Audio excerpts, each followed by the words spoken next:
Se já tivemos Sherlock Holmes do Benedito Cumberbatch, Doutor Estranho, e tivemos também Sherlock Holmes do Robert Downey Jr., Tony Stark, Homem de Ferro, Enola Holmes não é só o passo mais lógico a vir em seguida, mas também o mais promissor de todos. E o vídeo de hoje é para comentar sobre Enola Holmes, um filme que é muito divertido, com o Henry Cavill, com a Millie Bobby Brown e que com certeza você deveria assistir.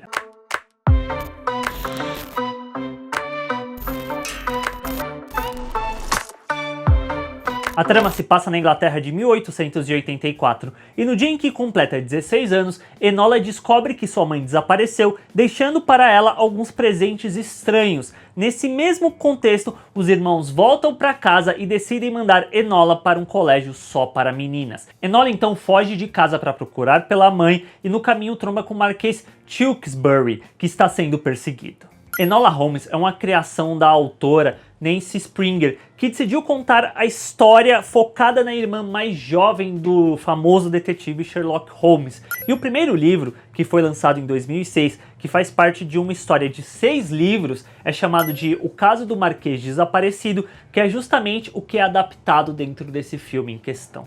O roteiro da adaptação ficou a cargo do Jack Thorne, que trabalhou recentemente numa outra adaptação de um outro livro que foi His Dark Materials, a série da HBO, e a direção ficou a cargo do Harry Bradbeer, que dirigiu e ganhou o Emmy por conta de Fleabag. E falando de Enola Holmes em questão, ela parece ser uma mistura de Fleabag com Dickinson. Na questão de Fleabag, além do fato de ter o diretor de Fleabag, ele traz para dentro do filme toda essa questão da quebra da quarta parede, que em todo momento a Enola Holmes está conversando com a gente, espectador, pedindo a nossa opinião para alguma coisa, dando umas olhadinhas de olhos.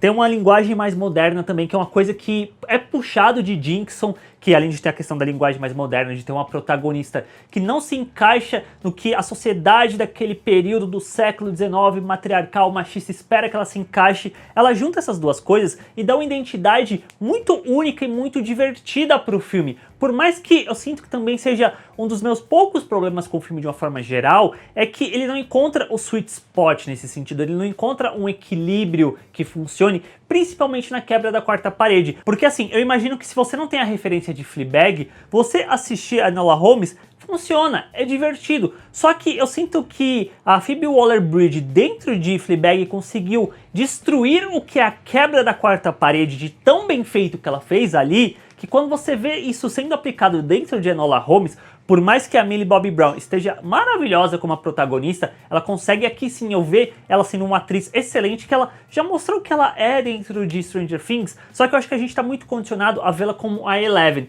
E aqui ela entrega outras facetas de atuação muito divertidas. Mas voltando à questão da quebra da quarta parede, eu sinto que há diversos momentos dentro de Enola que funciona e que é bacana, mas há diversos outros que eu sinto que é meio forçado, tanto da questão do roteiro quanto do próprio diretor, tipo, ó, quebra a quarta parede, seja muito incisiva na forma como você tá falando com o espectador, que tinha umas horas que eu só ficava, mano, não precisava disso, a história podia seguir. A trama em si é uma aventura de mistério, investigação muito divertida, que mostra a Enola que cresceu livre, sozinha, junto com a sua mãe, se deparando com uma sociedade machista que vê tal liberdade como uma afronta e tem toda uma narrativa muito profunda e muito legal, justamente da Enola tendo que descobrir o seu lugar nesse mundo todo e desafiando o status quo do que essa sociedade espera que ela seja, que por consequência envolve os seus 2 irmãos. O Mycroft representa justamente essa sociedade ultrapassada e opressora que pouco se importa com a irmã ou com a mãe desaparecida, desde que a honra dele não seja manchada perante a sociedade.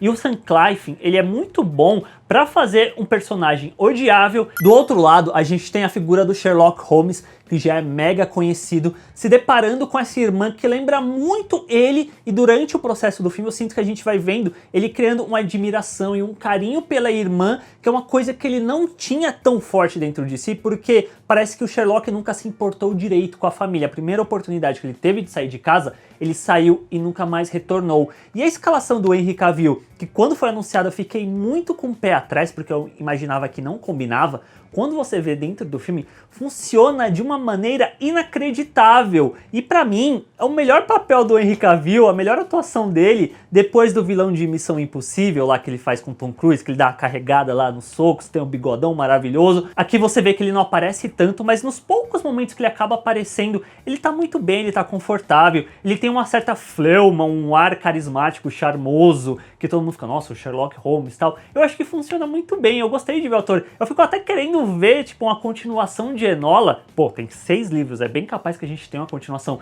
em que os dois comecem a interagir mais durante o filme, que os dois se juntem pra resolver um caso, porque seria muito engraçado ver a interação dos dois. A Millie Bobby Brown, como eu já falei, ela tá muito bem no filme, ela traz essa vivacidade, ela é divertida, é carismática como a personagem principal. E tem a Helena Bonham Carter, que ela nem aparece tanto assim, ela é mais uma presença sentida e procurada pela personagem de Enola do que necessariamente uma presença constante durante o filme. Enfim, eu me surpreendi muito positivamente com Enola Holmes. É um filme divertido, o mistério é bem encaixado, o elenco está muito bom. Só tem essa questão que eu falei mesmo de tipo, o que ele pega como referência para usar dentro de si, se tivesse um afino maior, se tivesse um equilíbrio melhor encaixado, eu acho que tornaria o filme mais incrível ainda. E graças a Odin, que é um filme de 2 horas e não necessariamente uma série de 3 episódios que ia enrolar mocota e no final ia falar, no final fica legal. Não, o filme todo é legal e vale bastante a pena ser assistido. E é isso, vocês vão assistir Enola Holmes, vocês estão a fim de ver qual dessas versões do Holmes é a favorita de vocês? Deixa aqui embaixo nos comentários para eu saber. Não se esqueçam de se inscrever no canal clicando na bolinha aqui do ladinho para não perder nenhum dos próximos vídeos. Aquele like, se você quiser deixar, eu agradeço de coração, que isso ajuda bastante o canal a chegar a mais pessoas. Se você curtiu o vídeo, cogita deixar o like e a gente se vê na próxima. Tchau!